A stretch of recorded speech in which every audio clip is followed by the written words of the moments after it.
हमने ऑपरेशन पद्मावती को जयपुर से जोधपुर और जोधपुर से मुंबई तक फैलाया।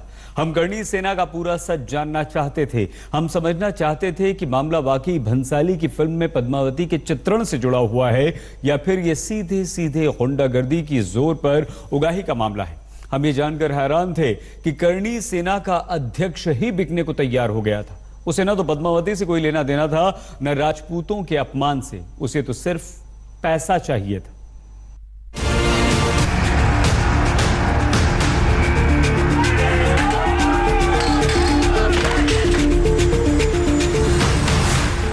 राष्ट्रीय राजपूत करणी सेना के राष्ट्रीय अध्यक्ष सुखदेव सिंह गोगोमेंडी से हमारी मुलाकात जयपुर में उनके घर पर हुई। हम एक फिल्म निर्देशक के लोकेशन मैनेजर के तौर पर मिले और बताया कि जिस निर्देशक के लिए हम काम कर रहे हैं उसकी कहानी औरंगजेब पर आधारित है। फिल्म में पद्मावती की तरह ही औरंगजेब के उसके राजपूत सिपहसालार जसवंत सिंह की पत्नी के साथ कुछ नकारात्मक सीन है जिससे राजपूतों की भावनाओं को ठेस पहुंच सकती है। लिहाजा हमें प्रोटेक्शन भी चाहिए और पब्लिसिटी भी। हमने कहा कि अगर आप डील के लिए तैयार हो तो हम भंसाली से भी बात कर सकते हैं। इस पर सुखदेव सिंह का उत्साह देखने लगे। उन्होंने पद्मावती के विरोध की कई रैलियों, धमकियों और टीवी न्यूज के वीडियो हमारे सामने झट से पेश कर दिए। अब सुनिए असल खेल। सुखदेव ने हमें मुंबई में महाराष्ट्र कन्वीनर से मिलकर पैसे की डील करने की सलाह दी।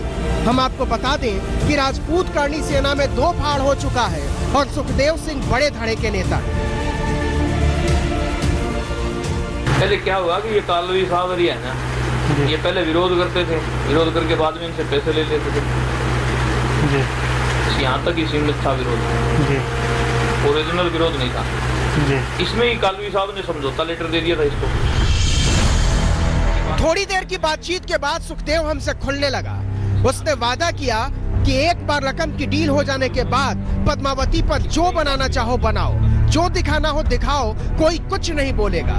करणी सेना का मुखिया खुद ही कहानी और शूटिंग की गारंटी लेने को तैयार हो गया था और कहीं भटकने की जरूरत नहीं। जयपुर, जोधपुर, जहां चाहे शूटिंग करो। आप तो बता देना मेरे को कैसे क्या है ये जी। परमिशन तो अपने को लेनी पड़ेगी। परमिशन वो तो सरकारी वो मिल जाता है। वो लोकल नहीं आने देगा कोई भी हट बना के जी। तो बाद में अखबारों में ये आएगा कि ये राजपूतों के विरोध है, तब सर वो तो अपन वो दिखा देंगे जो भी है। मतलब रुपया करणी सेना की जेब में और इतिहास आपकी जेब में। बाकी मान सम्मान, जिल्लत, अपमान अलाउद्दीन खिलजी और जैसी समझ लेंगे। आप तो बस रुपया दो और रंगीन फिल्म बनाओ। और भूले से रुपया देने में आनाकानी की तो याद रखना पद्मावती का प्रेत जाग उठेगा।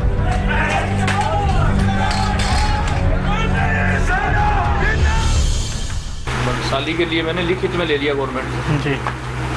तो इन्होंने आपसे संपर्क नहीं किया? नहीं। तो हमारे चैनल हैं, इनसे भी करवा सकते हैं। बीच के जो चमचे, दलाल और लोग है ना जी, वो ओरिजिनल जगह तक पहुंचने नहीं देते इन लोगों को। सुखदेव सिंह इस बात से बड़े दुखी थे कि पद्मावती को लेकर संजय लीला भंसाली ने उनसे संपर्क नहीं किया।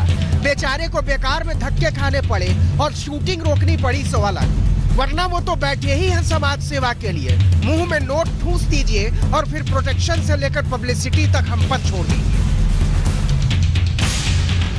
आप तो कोई बात करना चाहो तो बॉम्बे में है अपने उमेश सिंह है जी, संयोजक है हमारे जी संगठन के जी, मुंबई के। तो उनसे बात कर लेना या करवा देना, आपको दिक्कत नहीं। नंबर नोट कर लो आप उनके।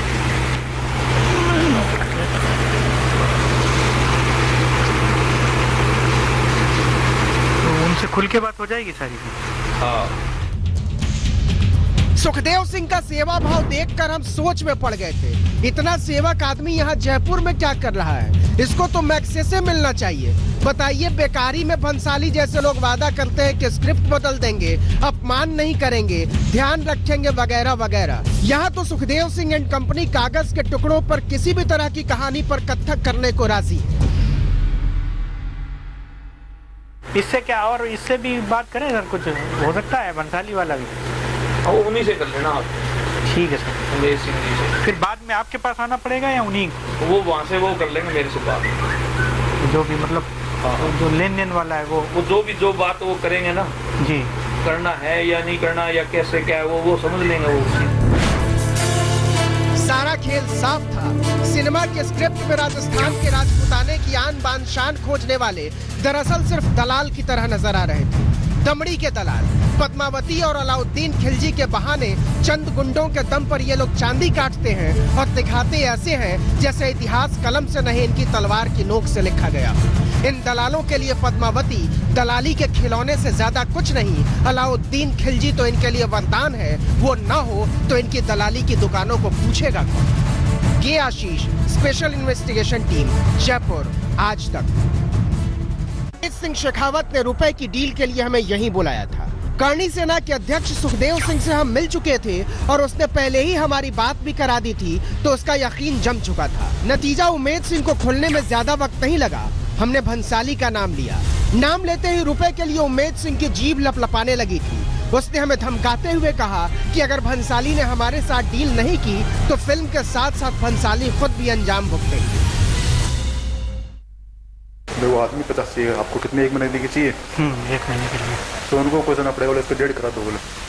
1.5 यार, किससे? भंसाली से या हमसे? इससे हमारी वाली टीम से।